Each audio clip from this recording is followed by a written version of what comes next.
Ignition sequence starts. 6, 5, 4, 3, 2, 1, 0. Liftoff. We have a liftoff.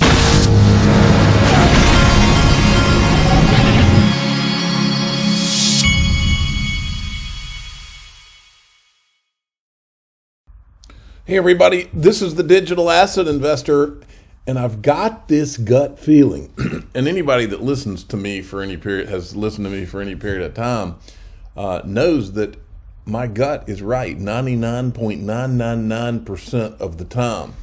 So before I get going, I want to show you, remind you, you can sign up for ProCoin News Daily. This is like an email newsletter that puts the crypto news in your email every day, but I'm also going to be a contributor. And by the way, this is for wild. You have to be a wild and crazy speculator. The kind of wild and crazy speculator that would buy digital assets is the kind I'm referring to, because we're all wild and crazy because this is speculation. It's what we do. But the link to this will be in the top of the description of this video. I also have a Linktree link in there where you can see anywhere where I am on social media, you can see it on there. So go give that a shot. Now, like I said, my gut is screaming at me the last few days. I'm going to show you another reason why, folks. Yesterday I said I'm predicting settlement 100%, and John Deaton had said that if it did happen, and by the way, John Deaton did not say it's going to settle. He didn't say that's what he thinks is going to happen. He just said that if it did happen, it'll be in 90 days. That's me talking, okay? I'm saying I think it's going to settle, not because I'm an attorney, because I'm not, but because I know people, and I know how things work. And there's way too much pressure. You can see the pressure, and you're about to see more of it. So in this one, I said, I predict settlement 100%. These people do not want to get on the stand. They need to end this. And John Deaton says in here some of the logic that I'm thinking too. The second part of this video is Brett Redfern, who he brings up. Now, I want to say this because this is one of the things that Charles Hoskinson was this is one of the reasons Charles Hoskinson was so out of line with the XRP community and owes us an apology. He said several times that we were basically saying that the entire SEC is somehow corrupt and working against Ripple. Nobody has ever said that. And here's a perfect example of that. Brett Redfern appears to be one of the good guys in this scenario, even though he is ex-JP Morgan, but he appears to be one of the good guys in this thing. If you watch this whole thing. It's 4 minutes, but it's worth it. It really puts things in perspective. But my point in you watching this is, man, these people, even if Bill Hinman's the only one that did something wrong, neither he nor any of them want to get on the stand and blow this thing wide open. Because the truth is, the good guys in this, if the good guys that were at the SEC, they don't want to throw this guy under the bus. I'm sure they don't want any part of this, which is part of the reason I think this gets settled. What happens if this does go to a jury trial, John? Will those people that are in his emails be cross-examined? Look at Ripple's motion. It says, and it's redacted, but it says that the director of trading and markets said that that the Hinman speech would lead to, and then it's redacted, right? And it's either one word or two words. Am I speculating? Yes, but it sounds like what you just said, Ray, that is the word confusion, mass confusion, chaos. It will lead to something. And so therefore, going to your point, if there's a jury trial, and by the way, we know that person is Brett Redfern was his name, right? Now, the motion doesn't say that, but if you just look up... You think these people want their names being thrown out there in the middle of this thing? Who was the director of trading and markets at the time, that's who it was. And so yes, Ripple would be, calling in, would want to call someone like that in that says, well, you warned that this was going to lead to mass confusion. Yet, Hinman still gave it. And then maybe the conflict stuff, right, comes into cross-examination to impeach Hinman. Why did you give this speech when your fellow director was saying that it was going to cause confusion? Well, does it have anything to do with this Simpson-Thatcher payments of $15 million? Does it have anything anything to do with Simpson Thatcher being a member of the EEA. Like who wants that, right? Like if I'm at the SEC, I'm like, let's end this and try to rebuild our reputation out there in the world, in the public. We've got some serious rebuilding to do. Thanks very much, Melissa. Brett, we've known each other many years, but this is our first. It's important you understand this is the same day that Jay Clayton was being interviewed by Bob Pisani. So Brett Redfern was there with Jay Clayton. This is also, it was either June 6th or 7th, 2018. I'm not sure exactly which, but it's just a handful. It's like 7 or 8 days before Bill Hinman gives the speech. These guys obviously already know that Bill Hinman is going to give Ethereum a free pass, okay? In your role as Division Director of Trading and Markets at the SEC, let me just pick up on the whole Bitcoin and blockchain issue. We spoke to Chairman Clayton this morning. He made it very clear that he was supportive of the concept of the blockchain, but he was not going to change the definition of a security to suit anybody's interest. When can we expect some clarification on some important issues? For example, are ICO securities, is alt currencies, altcoins like Ripple and Ether securities as well?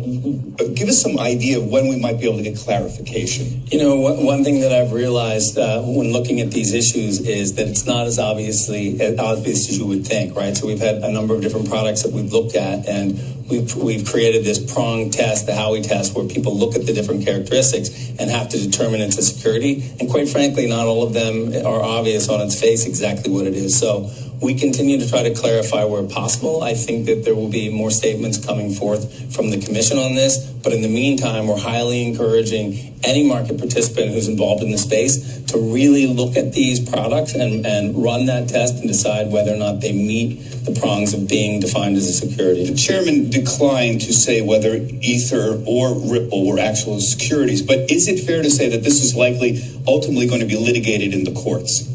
It's unclear to me whether or not that's going to be litigated, and I don't want to speak about any specific products. And I do believe that there will be statements on at least one of those products forthcoming in the future about, providing some more guidance on that. So I don't know what the likelihood is of litigation, though, on those specific products. So will we be still 6 months, a year down the road? I guess the community keeps asking us, when will we get some clarification? Will we know a year from now? Will these issues be resolved?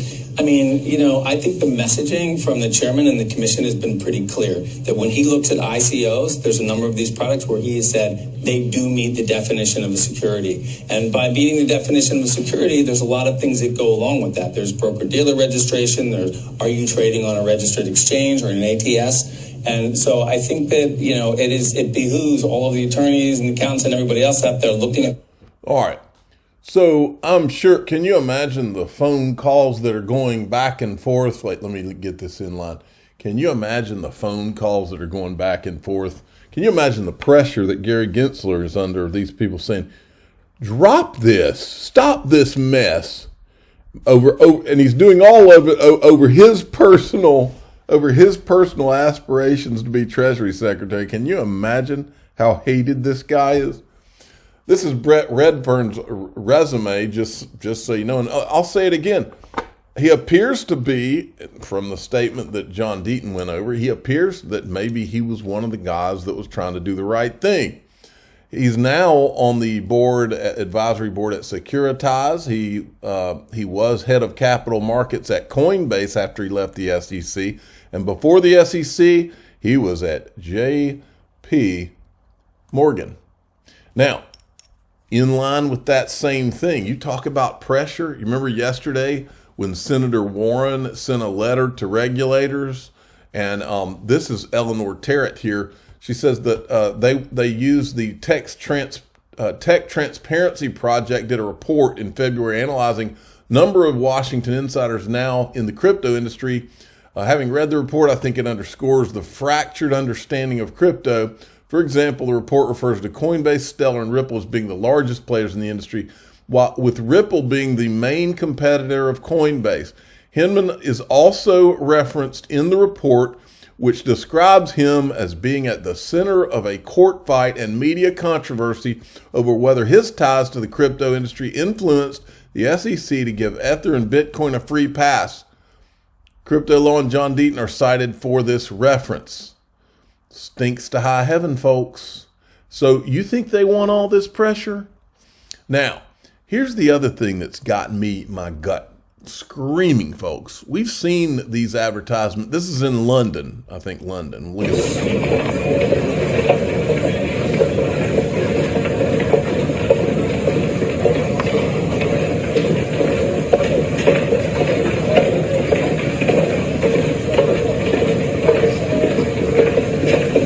Okay, so Ripple is advertising in London, but this is the one that caught my eye. This is Ripple advertising on Wall Street.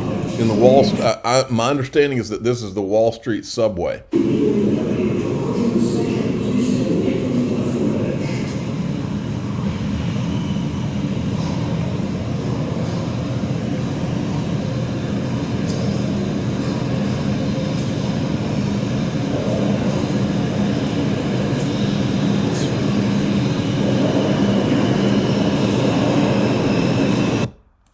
Now, folks, I'm just a YouTuber, folks, but I have a question here. And I believe that this question might be one of the most important questions that you ask yourself in all this, since this whole case started. I grew up in the home building business. My father built all sorts of homes.